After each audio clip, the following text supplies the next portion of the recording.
Okay, we're going to start the examples with the partial free body diagram example for our truss. Now, the very first thing we have to do is we have to look at drawing the overall truss. I'm going to just grab a few different colors here. So our truss, they've told us, is 2 meters. They keep stealing my good fine liners. Good fine liners. Okay, so we've got 2 meters, 2 meters, 2 meters, and 2 meters. And we've got a truss that's 3 meters high.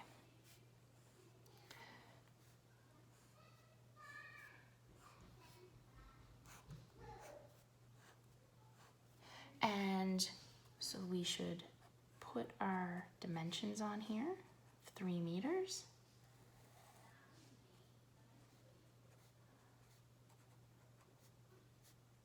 And just noting that each one of those is 2 meters. We know that we have an applied load of 100 kilonewtons on this truss. And there are a few things we want to know. We want to know ultimately what the internal forces are. But before we can even do that, we need to talk about what the reactions are. We need to know what it takes for this truss to be in equilibrium. So we have our left reaction and our right reaction. And we have on our pinned side an X reaction. So the first thing we always do is sum our forces we sum our forces in the X direction, we sum our forces in the Y direction, and then we sum our moments about the Z axes. So we can sum our forces in the X, and we want to know what it takes for this system to be equal to 0. We're saying that anything going in that direction is positive, which means anything going in the opposite direction is negative. We only have our Rx in the X direction, so Rx has to equal 0. We're going to pick this point right here. You could pick any point to sum the moments about.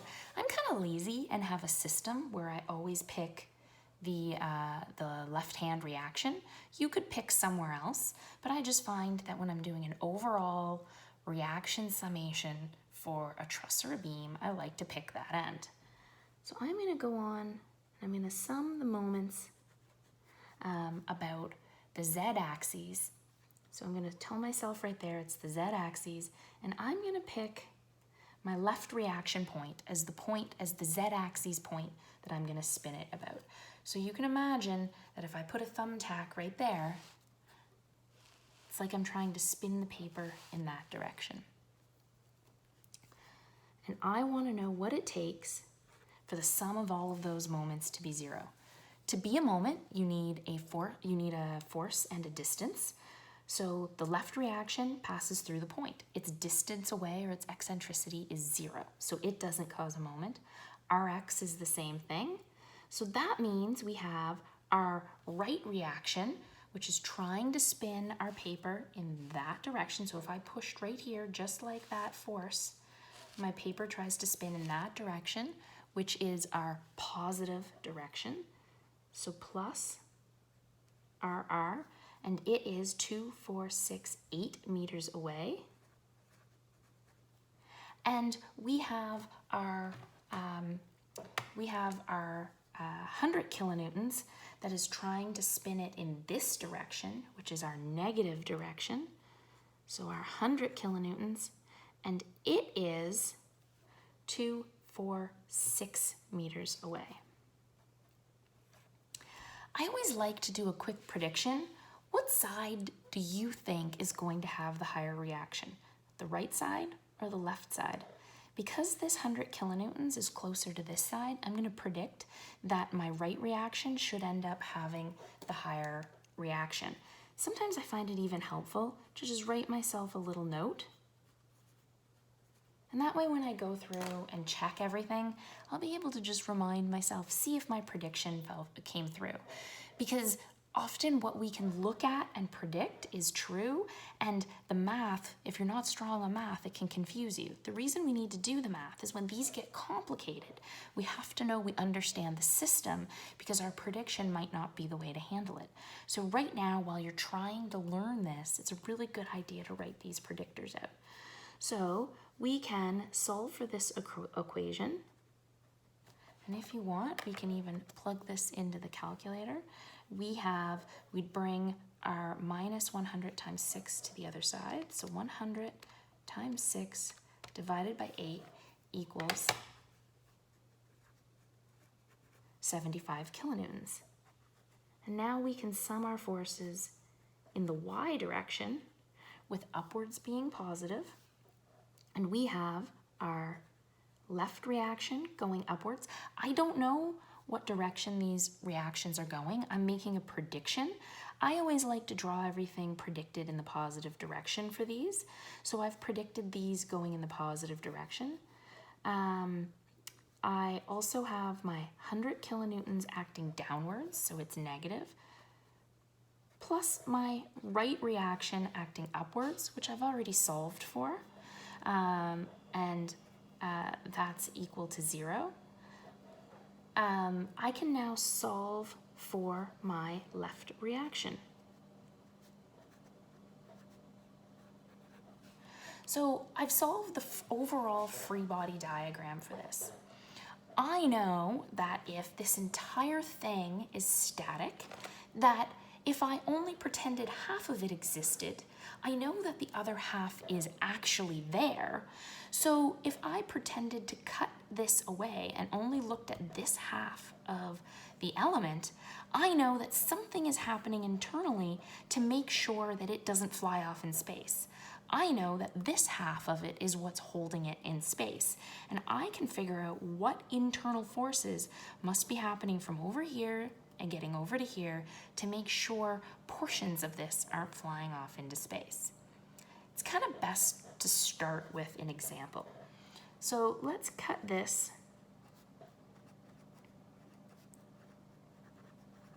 keeping the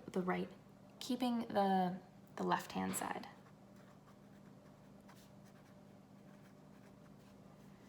So we're going to make a fake cut through here. We know that this side exists and this side exists, and we know what all of these forces are. So we're going to redraw our partial free body diagram.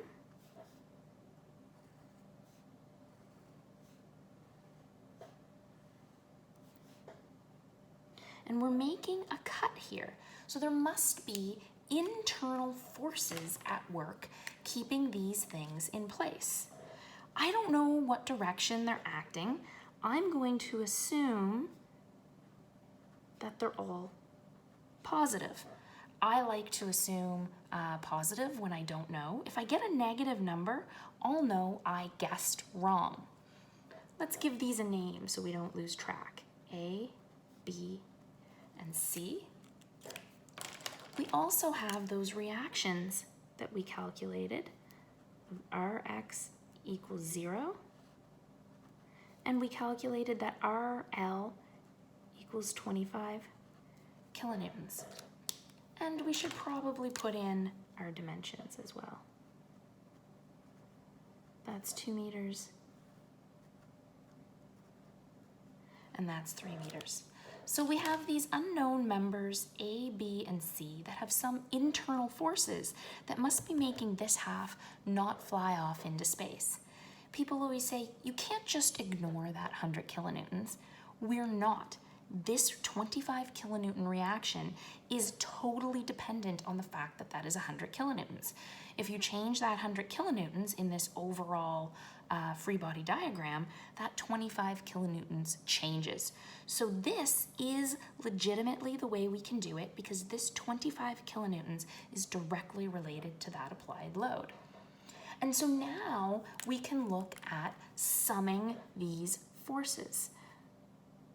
Let's sum our forces in the x direction.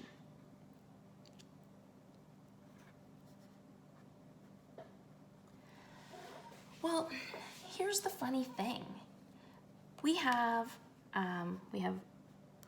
Rx equals 0. So we have 0 for sure. And then we have nothing else going in this direction, but we have A, we have C, and B is going to have two parts. B is going to be able to be broken up into Bx and By. And so we know we'll also have Bx acting in this direction. So that's 3 unknowns that we have in this equation. Before we solve anything, let's keep looking at some of these. Let's sum our forces in the y direction.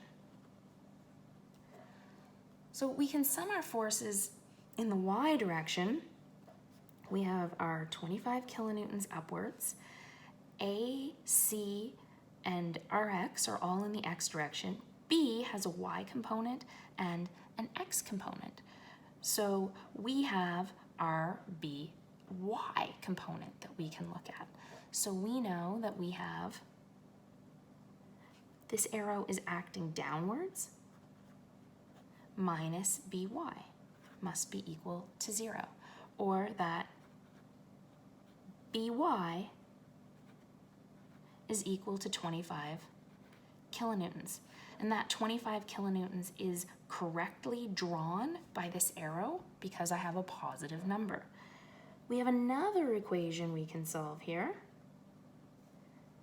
We have the sum of the moments about the z-axis, and let's use our RL as the point we sum our moments about. Again, like I said, I'm lazy. I always pick that point just so I can be consistent. Well, our 25 kilonewtons passes through it, our Rx passes through it, our C passes through it, but we have a few things that don't pass through it. We have our A component doesn't pass through it. So if we held a thumbtack here and tried to spin this, A is spinning it in the negative direction, or minus A times, and it's the closest that this line would pass through our object, or through our point that we're trying to spin it about. So the closest, if this is the line of A, or the plane of A, the closest it comes is right here, and it is 3 meters away. We're making this cut. This could be anywhere along this point, so we're actually looking at forces that are right here. We have a Bx as well that is trying to spin it in that direction, which is our negative direction. So minus Bx, also times 3.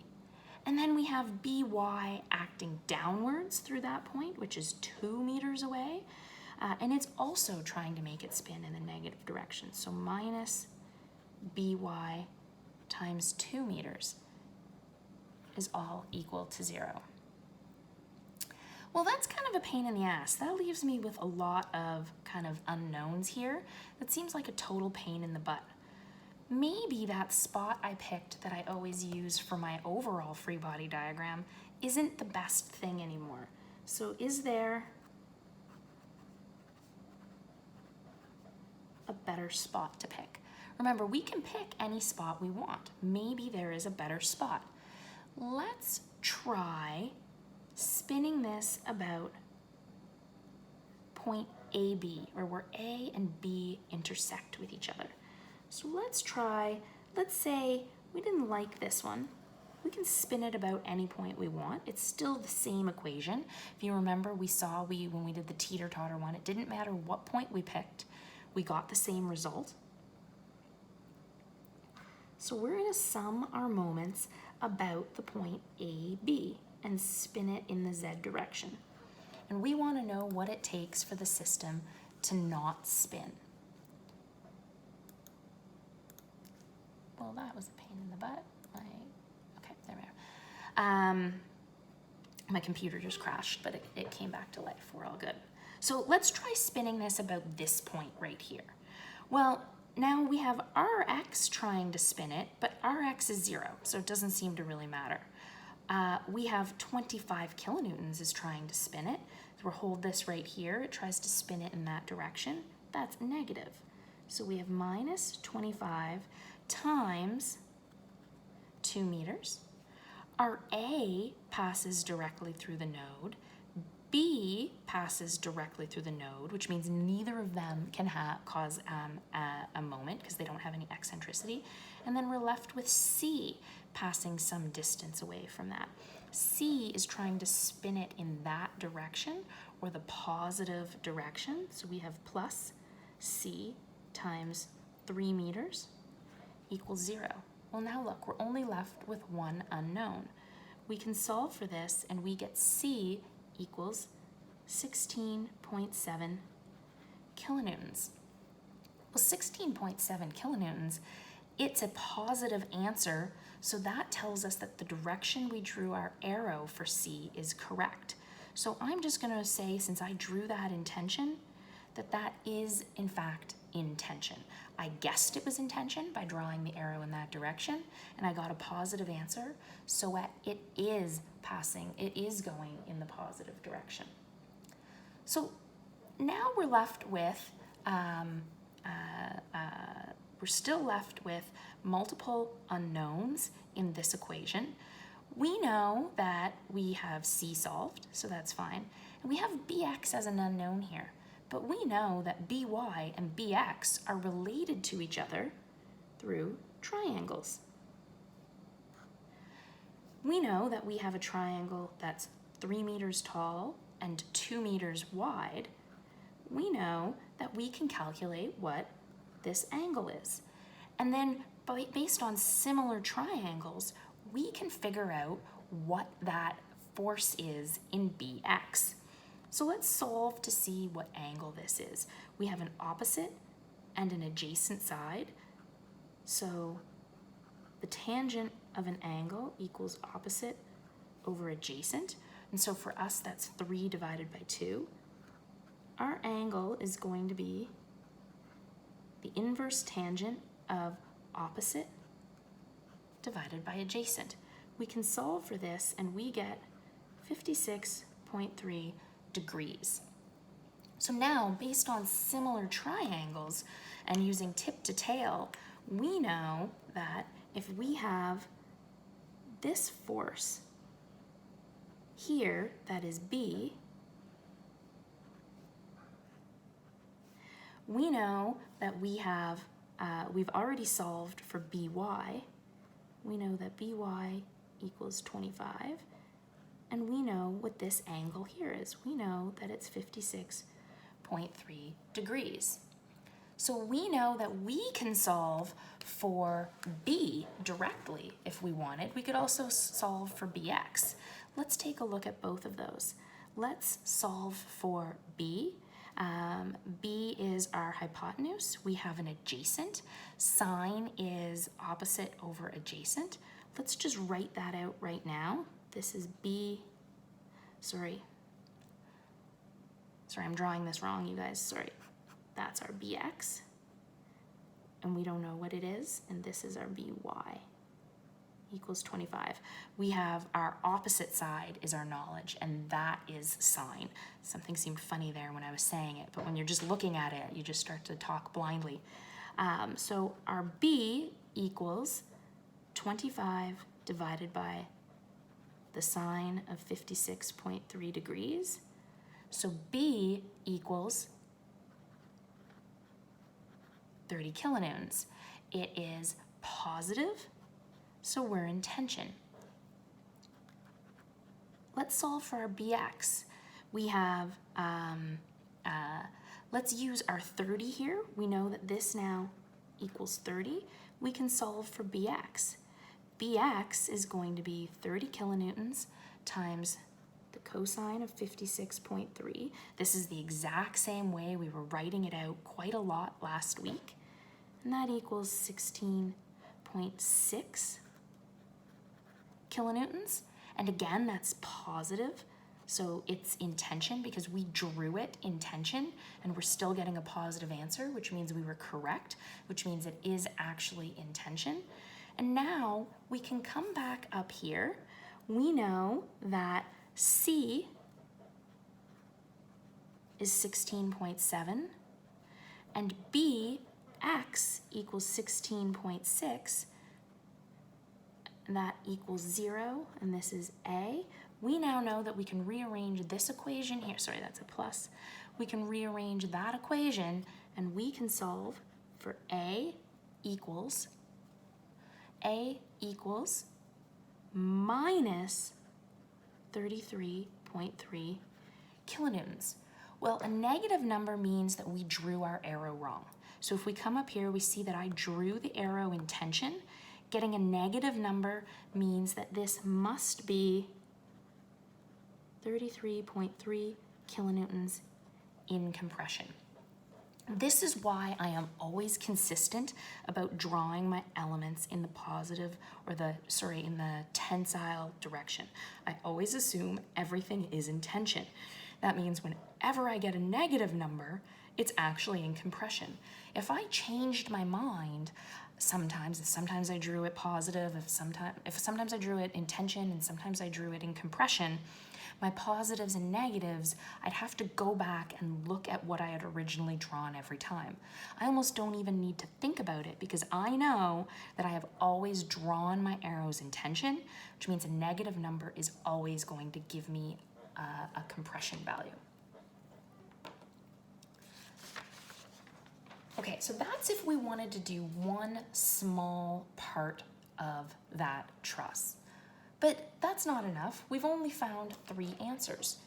We know that we want to be able to do the whole truss, so it would be helpful if we had a system to kind of keep going through this truss. What I always like to do is label everything. Give everything a name and a label. So let's just redraw our truss here. We've already solved for our reactions here, so we might as well go through and draw everything on our system. We know that that was 100 kilonewtons, and we know that this was 0. We know we solved this to be 25 kilonewtons, and we know we solved this to be 75 kilonewtons already. We know that we have 2 meters, 2 meters, 2 meters, and 2 meters, and that this is 3 meters tall. I'm gonna go through and label all these. Before I just called the members A, B, and C, I'm probably gonna give those some new names, just so that I have some consistent way to be talking about this. So let's call this A, B, C, D, E. That's not the way I did it in my example notes. And I wanna be consistent here, or else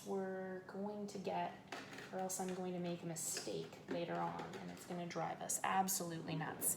So let's call that A, B, C, D, E, F, G, G, H, I. I feel like I should have drawn this slightly bigger. So we've got A, B, C, D, E, F, G, H, I. And let's come up here. J, K, L, M, N, O, P, Q. So that's an awful lot of members we need to be drawing here that we need to solve for. I'm also going to label these points. I'm going to call that 0, 1, 2, 3, 4, 5, 6, 7, 8, 9, and those are my nodes, and that's going to come really handy when I'm talking about what direction I'm spinning these around. Now we've already solved for 3 members in this truss. We made our cut here previously for K, D, and 0, and we already solved for those. So let's just start writing those out, and we can keep track of these. We have already solved for K, and we got that K was 33.3 kilonewtons in compression. We got that D was 30 kilonewtons in tension, and we got that O was 16.7 kilonewtons in tension. But now we want to go through and make more cuts and solve for more members. Some people talk about method of sections versus method of joints. They are exactly the same thing, so I don't even want you guys to worry about the concept of method of joints. But method of joints is just a node, is just a method of section cut where we're actually cutting so close to one node that we have all of the forces pass through it. So we eliminate the need for any moment check because we're just cutting through forces that are members that pass directly through the node. So let's make our first cut. Let's cut here through A and N. And I'll start redrawing these. That's our node 0 right there. We've got A here and N there. And again, I don't know what direction these should be in, but I'm always going to assume that they're in tension. I'm going to always assume tension because it makes my life a little bit easier. And I know that I also have this force of 25 kilonewtons. That 25 kilonewtons comes from the reaction that is dependent on the 100 kilonewtons that causes everything that's happening in this truss. So there are no moments on this, so we could sum the moments about this and 0 equals 0. So we're left with only 2 questions that can really help us. Let's sum our forces in the x direction. Well, we have nothing but n equals 0. We've got another member. Let's now sum our forces in the y direction. Ooh, sandwich and peanut butter sandwich and bread or a water. Excellent. So let's sum our forces in the y direction, up and down, where upwards is positive. We have A, which we don't know what it is. I've assumed it's in tension, so I've drawn it upwards. Thank you. And we have our 25 kilonewtons that we know is in the upwards direction. That's a known, we know what that is. And all of that is equal to 0. We rearrange this, and we get A is equal to minus 25 kilonewtons, or 25 kilonewtons in compression. So we now know 2 more members. We have A, N, K, D, and O. So we're going to keep going through this. We're going to solve all of these sections. It's going to be pretty dry. We've got lots of math ahead of us this week, and I'm going to do lots of examples, bonus examples for you guys. So let's make our next cut. Let's cut here through J, B, and N. Bonus is we already know what N is. So let's draw this cut. We're going to cut through J, B, and N. So we don't know what direction, we don't know if these are in tension or compression, but I am going to draw that I don't know what J is in tension. I'm going to draw B in tension, even though I don't know what it is. And we do know N, and N equals 0. So I can just write that force right in there. We also have our reaction of 25 kilonewtons here. We also know what our angle is. Or we know that all of these angles are 56.3 degrees. We know that this is B, and this is BY, and this is BX. So I am just right over here for myself, going to remind myself that BY equals B times the sine of 56.3 degrees, and BX equals B times the cosine of 56.3 degrees. Well, this is going to come in handy. BX and BY aren't very helpful for me by themselves. I have to go through a whole process. But if anywhere I need BX or BY, if I'm breaking out bx or by when I'm summing my forces and moments, I know that I can write them in terms of b, which means instead of two unknowns, I really only have one unknown here. So let's start going through this process. Let's sum our forces in the y direction. We can do this in whatever order we want. So let's sum our forces in the y direction. Upwards is positive, and we want to know what it takes for this to be equal to 0. Well, we have our left-hand reaction pointing upwards, which is 25 kilonewtons. J doesn't act in the y direction. Our n is valued at 0. Bx points in the x direction, and by points downward. Downward is negative, so let's put our negative right there. And by points downwards, but look, by equals b times the sine of 56.3. So let's just write that in there. B equals the sine of 56.3 degrees. This is really just by. We're just plugging by right into that. And we want to know what it takes for this to be 0. We can rearrange this now, and we can solve for b, and we get that b equals 30 kilonewtons. B is positive. That means our guess of tension was correct. So let's just write that here for ourselves, remind ourselves that B is actually in tension. We still have one more unknown here. We have J. J, we don't know what it is. So let's solve for J. We can sum our forces in the x direction to be 0. Everything in that direction is positive. We have our N force, which actually is 0. We have our J force, which is passing in that direction, which is positive. Again, that's a placeholder. If I get a negative answer, I'll know my tension was wrong, and this is really in compression. And we also have our Bx passing in that direction, going in a positive direction. But Bx, look, is really just B cos of 56.3 degrees. We've actually already even solved for B, so we know that J is equal to minus 30 cosine 56.3.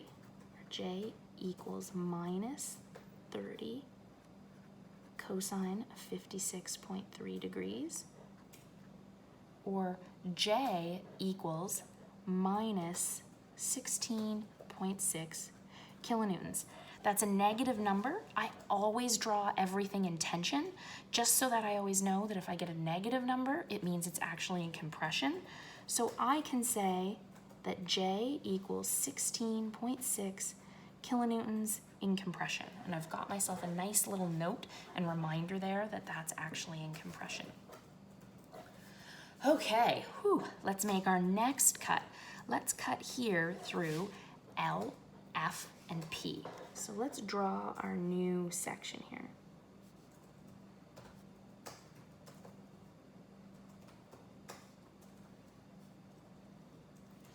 So for this one here, we have,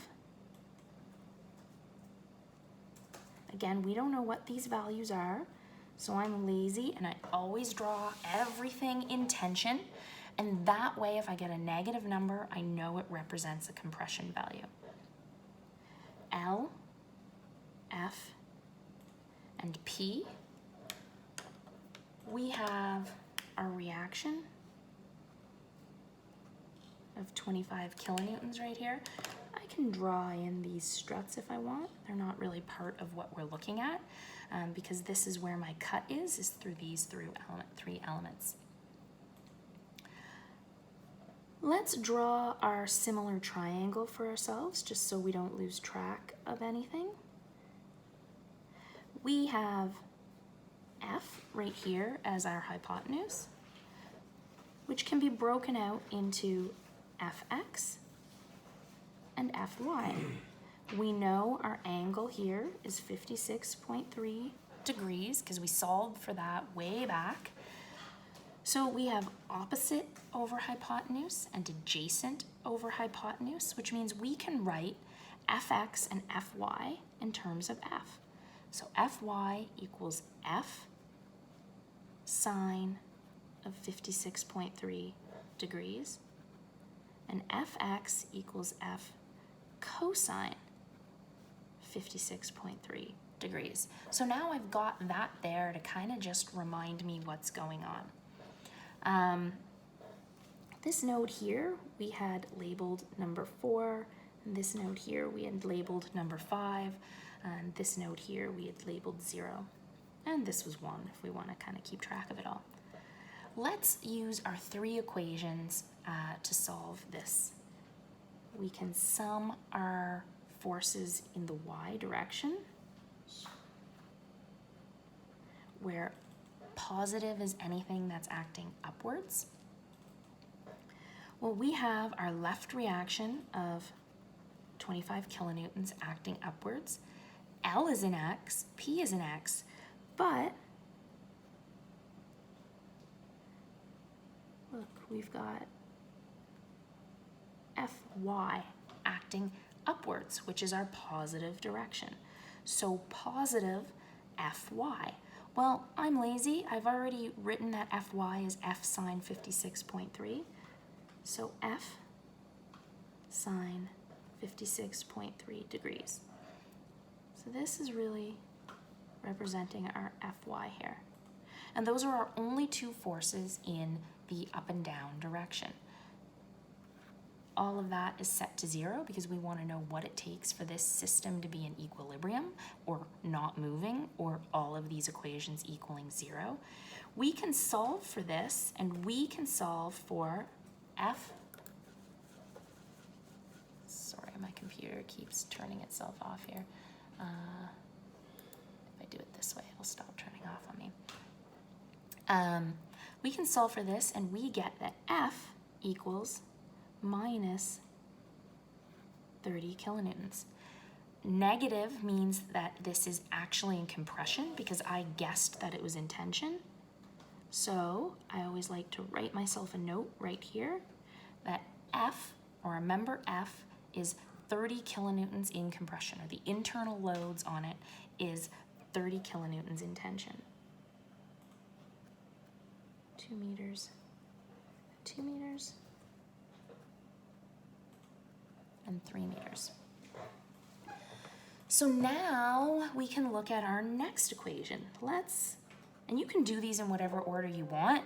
I'm just kind of used to knowing what's the quickest route to go. You might do these out of order and have 2 unknowns and 2 equations and kind of have to go back and solve that. But I just happen to know that this is going to be the quickest way to get my answer. There's nothing wrong with doing it a different way. I'm going to sum my moments about the z-axis, with that being the positive direction, and I am going to spin this about point 4. I'm going to use node 4 as the point I spin it about. You could pick any point you wanted, which you saw in that last kind of partial example. But, like I said, I'm lazy. I like to do the thing that gets rid of the most forces as a moment. So I like to take the one that has the least things causing an eccentricity. So this means Fy and Fx both pass through that node. That means neither of them will cause a moment if I try to spin it about this point. I could pick a different point to spin it about, just like our teeter-totter example. So let's spin it about point 4. We have our reaction 25 trying to spin it in that direction, which is our negative direction, or minus 25 times 4 meters. We're 4 meters away. P passes through the node, so it's not causing it to spin. F, which means Fy and Fx, both pass through the node, so they're not causing it to spin. And we've got L here, who is trying to cause it to spin. If we put a thumbtack here and spun the page in the direction L tried to make it spin, we've got L spinning it in the negative direction, so minus L times 3 meters. The closest it passes is 3 meters away. and we want to know what it takes for this equation to be equal to 0. I can rearrange this, and I solve for L to equal minus 33.3 kilonewtons, which means that whatever direction or whatever I chose to draw my arrow is wrong. I drew it in tension. The negative means it is actually in compression. So we have 33.3 kilonewtons in compression for our member L. We still have one more equation up our sleeve. Sum of the forces in the x direction, everything passing in that direction, in the positive direction is that way. We have, our 25 is in the y direction. We have L in the positive direction. But look at this. So positive direction for L, but we solved for L. L was negative 33.3 when I drew it in the positive direction. So minus 33.3. If I wanted to change this to compression, this note is to remind myself that it is in fact in compression. But if I wanted to use that in my free body diagram, I would have to come back and change the direction of my arrow. I'm going to keep my arrow drawn in the positive direction, so I'm going to use the negative value to remind myself that that positive direction is actually wrong. So I have 33.3 kilonewtons drawn positive, but we know it's in that direction, which means it must be negative. We have P passing in that direction, so plus P, and we have Fx drawn in that direction. So we've drawn Fx in the positive direction. We know that Fx equals F cosine 56.3. But look at this. F is minus 30 times our cosine of 56.3 degrees, all equal to 0. So we have minus 33.3 plus P minus 30 times cosine 56.3, all equal to 0. We can rearrange this and solve for P. P equals 50 kilonewtons. It's a positive value. Positive means that however I had drawn my arrow is in fact correct. I drew it in tension, which means P is 50 kilonewtons in tension.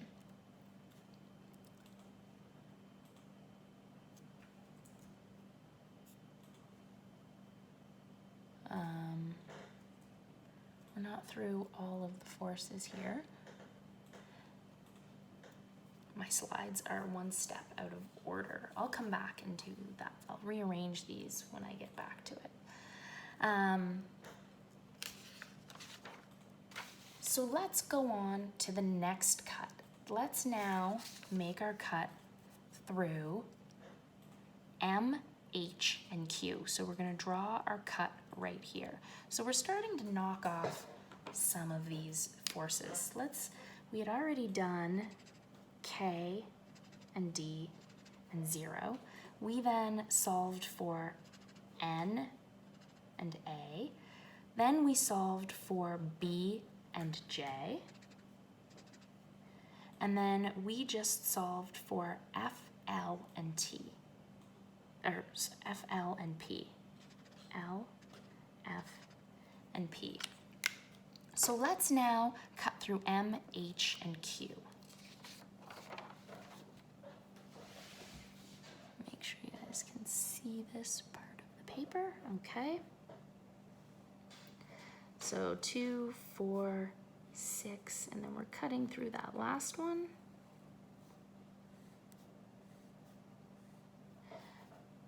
And so we're cutting through our forces, our members M, H, and Q.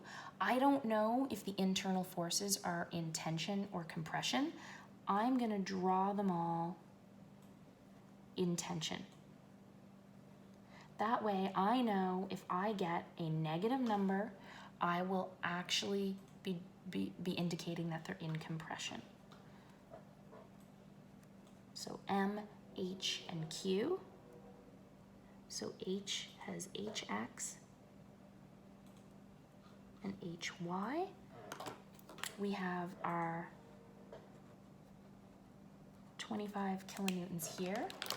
Here's where it's interesting. We're now cutting past the point where we have our 100 kilonewtons involved in this drawing. Remember, that was always part of the equation because this 25 kilonewtons was dependent on that 100 kilonewtons. I am going to do an example where I cut it from the other side. I'll go back and do that first cut here, but from the other side to show you that it doesn't matter what side we cut this from. So let's just finish drawing out our free body diagram so that we have all of the information we might need already at our fingertips. 2 meters, 2 meters, and 2 meters.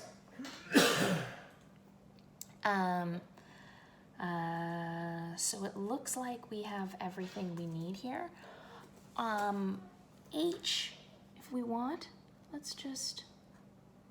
we know that that's H, that's HY, and that's HX. We've got our angle there, 56.3 degrees. I'm getting lazy, I'm starting to get pretty good at this. I'm just gonna write that my HY is H times the sine of 66.3. It's kind of handy that all of these are drawn at the exact same angle. HX is H cosine 56.3 degrees. So now we can start summing our forces using our 3 equations. Let's sum the forces in the y direction with upwards being positive, and we're going to see what it takes for this equation to be 0.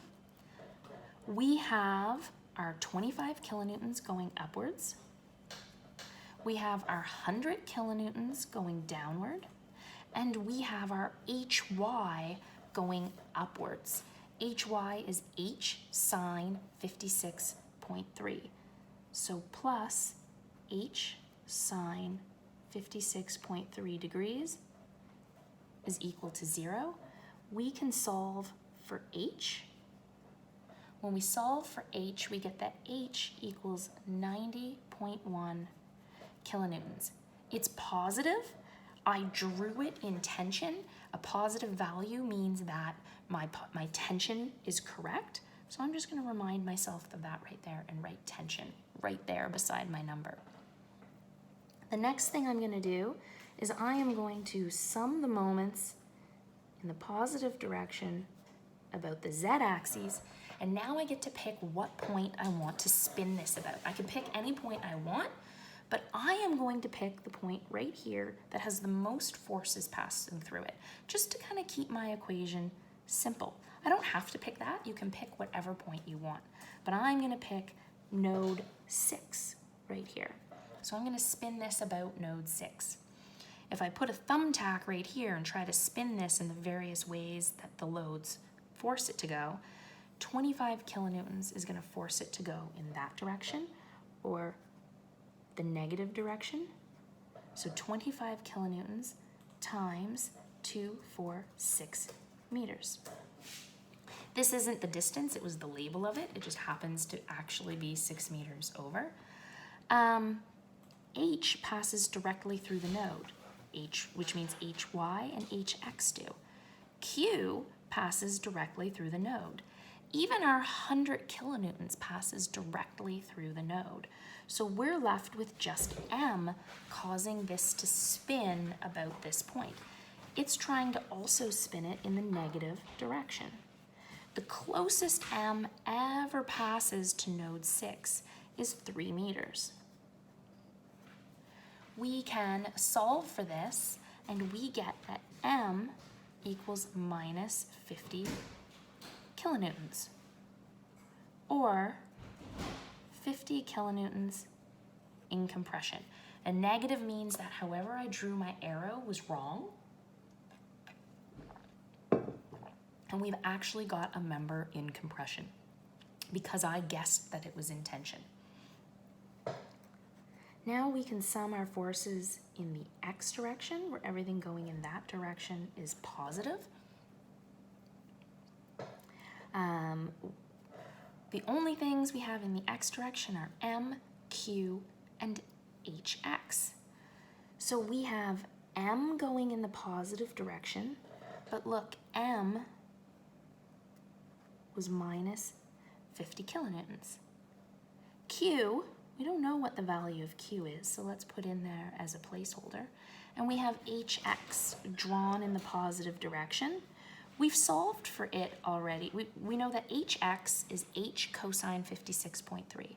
And we've already solved for H is 90.1. This one actually happens to be positive, times the cos of 56.3 degrees. All of that is set to 0. We now can solve for Q, and we get that Q actually equals, look at that, 0.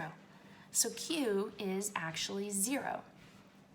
So we've got 2 more members, or 3 more members that we've solved for now.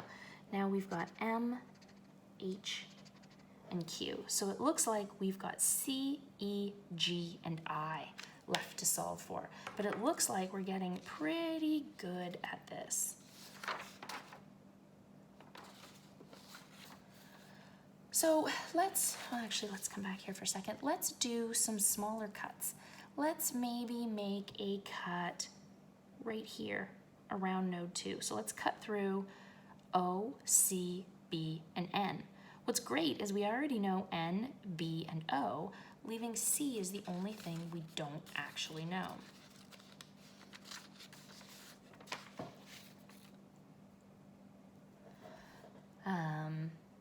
So let's draw that node. We're cutting through C, we're cutting through B, we're cutting through N, and we're cutting through O. I am going to draw them all in the positive direction. This is N, this is B, this is C, and this is O. But I've already solved for some of these. We solved for N, and it was equal to 0. We solved for O. When we solved for O, where is O? We found that it was 16.7 kilonewtons in tension. So O equals 16.7 kilonewtons. And we've solved for B. We solved for B, and we found that B equals 30 kilonewtons in tension.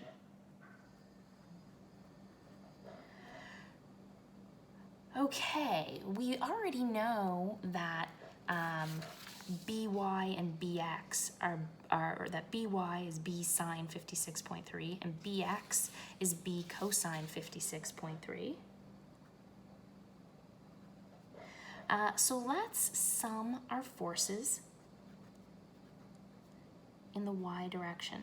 We want to know what it takes for this to be equal to 0. We have our by going upwards, so plus by plus c has to be equal to 0. We already solved for by over here, was b sine 56.3, but we also solved for b, which was 30 kilonewtons in tension, or 30 kilonewtons times the sine of 56.3 plus c equals 0. We can rearrange this equation, and we get c equals minus 25 kilonewtons. We know that that is the same thing as 25 kilonewtons in compression. Because I am consistent in always drawing things in tension, that a negative number actually means it's in compression. So now we have solved for C. Let's try to make another cut now. Let's cut through K, L, and E. We could cut through O, D, E, F, and P, but why make a cut with more things than we need? Let's cut through K, E, and L.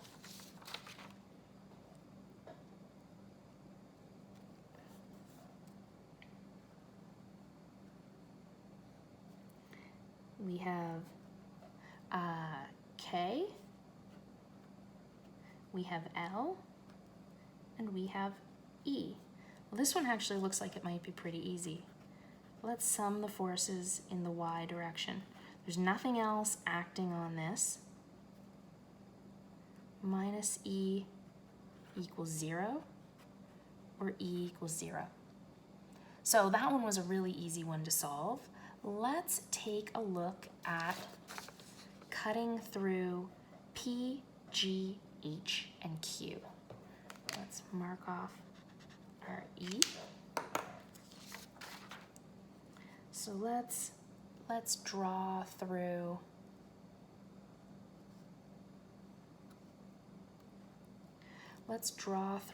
our P,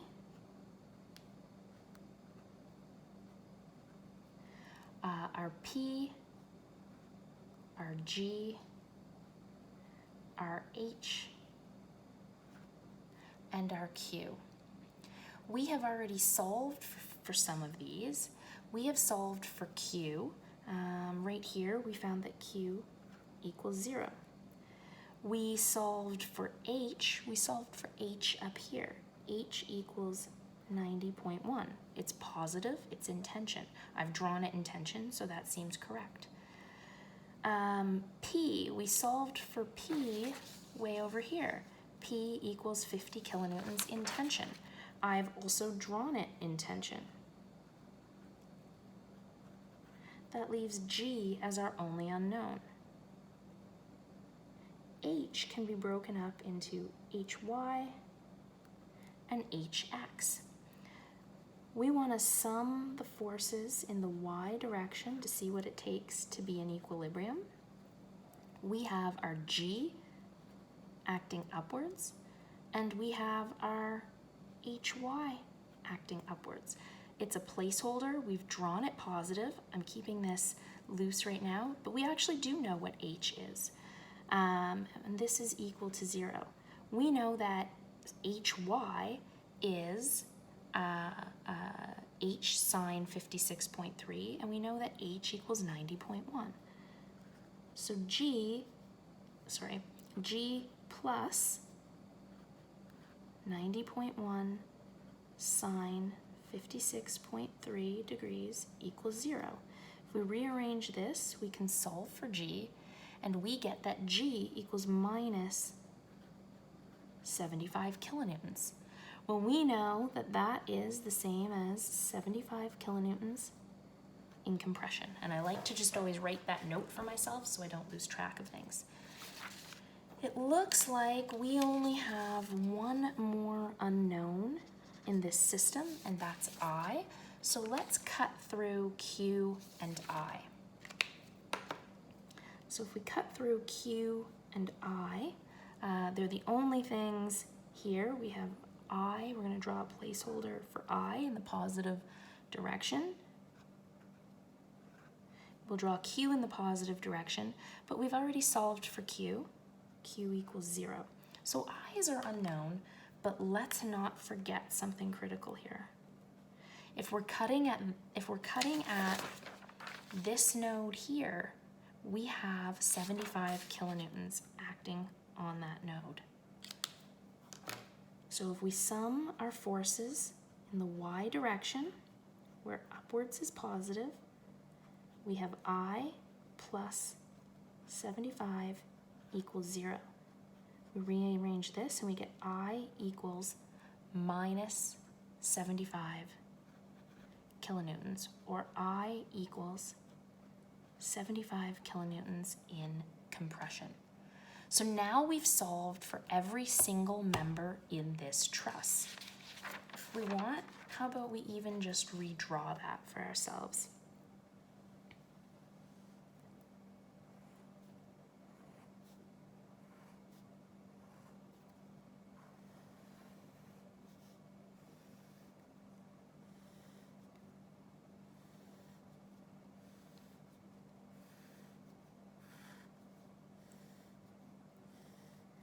All right, we've got our truss here. We had an applied load of 100 kilonewtons.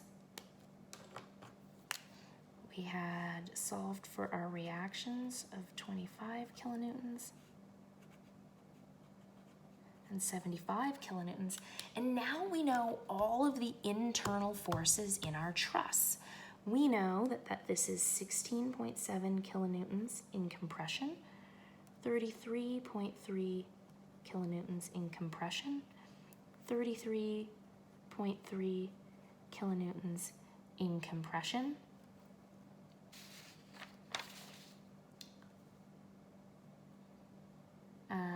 we have also 50 kilonewtons in compression. Look at that, all of the top members are in compression. We have 0 and 0 and 16.7 kilonewtons in tension and 50 kilonewtons in tension. We also solved for these members, 25 kilonewtons in compression, 25 kilonewtons in compression, 0, 75 kilonewtons in compression, 75 kilonewtons in compression,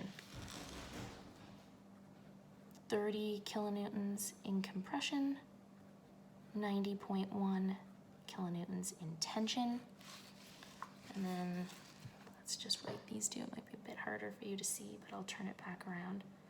30.1 kilonewtons in tension and 30 kilonewtons in tension. So some of these could be a slight, oh no, so that's not 30.1, that was actually 30 kilonewtons, sorry. So we have now every internal force in this truss. That means now we know that we need this member to have a capacity, reduced capacity, greater than 30 kilonewtons if we factored this. So if this is not a factored load, if this is a live load, we would need to multiply it by 1.5, which means we'd need to multiply this 30 by 1.5, where we'd have 45 kilonewtons. So 45 kilonewtons would need to be less than the reduced capacity. Maybe this is already factored. What would have helped is if they had have drawn it. If that F is there, that tells us that that's a factored load.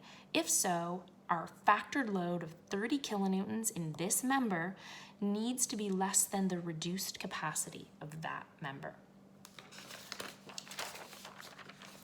So that is truss example 1. There was actually one last thing I wanted to do with this truss. This truss, we originally cut keeping this side of the truss and throwing that side away. People always say to me, how do I know what side to keep and what side to throw away? The answer is it doesn't make a lick of difference. You get to pick that. So let's do that same truss, but from the other direction. So let's look at that truss where I make this same cut right here and I keep this side but throw this side away and see if we get the same answers. So 1, 2, 2, 1, 2, 1, 2, 1, 2. Oh, sorry, that's a bit too much. That's all right. 1, 2, 3.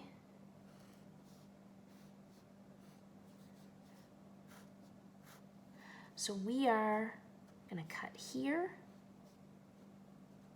and here and here. Remember, we already solved for those, but let's pretend we haven't. Let's find out what this looks like. We would have already solved for our reactions. That gave us 75 kilonewtons. And the portion of this truss that we're keeping has the 100 kilonewtons on it. So we've already solved this one way. Let's again call this, what do we call this? K, D, and O. We call this K, D, and O. Let's take a look at this. Let's break these down into dx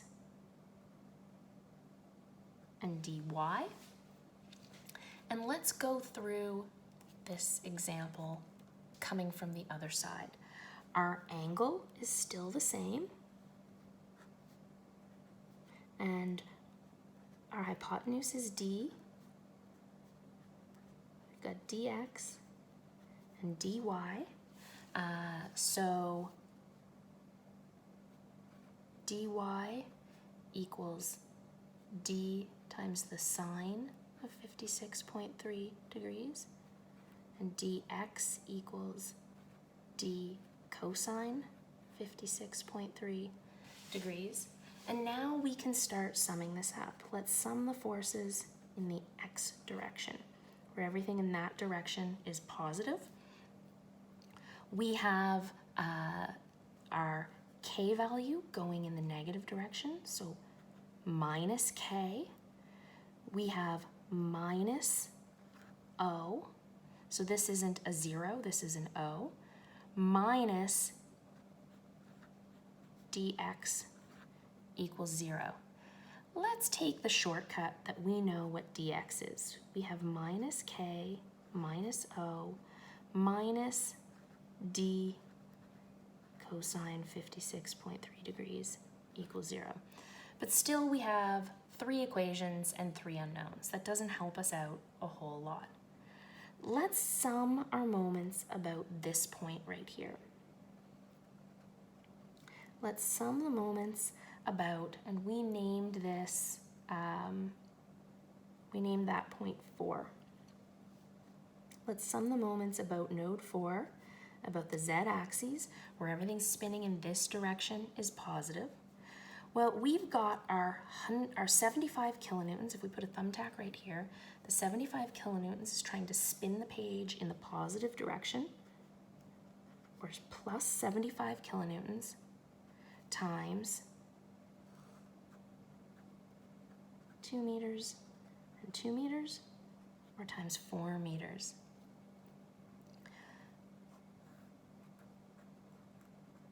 We have our 100 kilonewtons. If we put our thumbtack here, we have 100 kilonewtons trying to spin the page in that direction.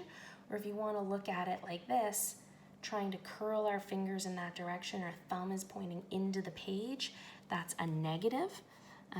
So minus 100 kilonewtons, and it passes 2 meters away.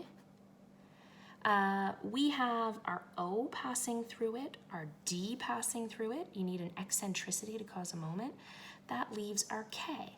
If we put a thumbtack here, K is trying to spin it in the positive direction, and K passes as close as 3 meters to this system.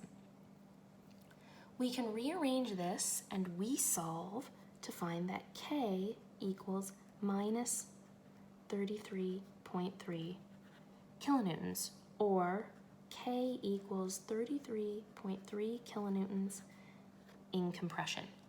So let's keep going with that. Then let's sum our forces in the y direction, where upwards equals positive. We have our 75 kilonewtons going upwards, our 100 kilonewtons going downwards, and we have our dy going upwards. We know that dy is d sine 56.3, or 75 minus 100 plus d sine 56.3 degrees equals 0. We can rearrange this, and we get that d equals positive 30 kilonewtons. We know that a positive means that the arrow I drew was correct. I had drawn this in tension. That means 30 kilonewtons in tension. Well, now it looks like we have enough information and come back and solve for O.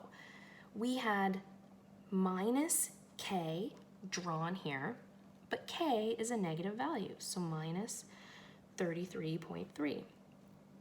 O, we still don't know what it is.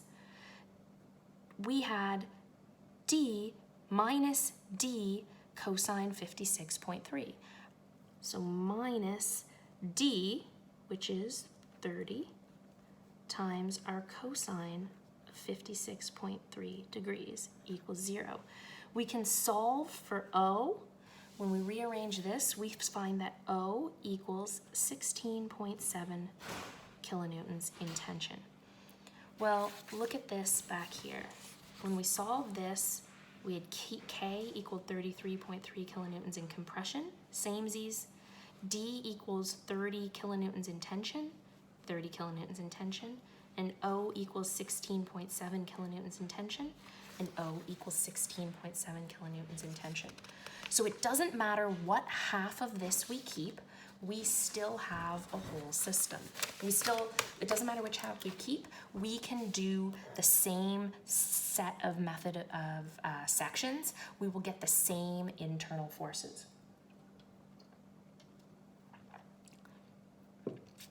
I am going to leave the frame example. I'm going to move it into the frame example section of the system, and I'm going to record another lecture to do our beam method of sections.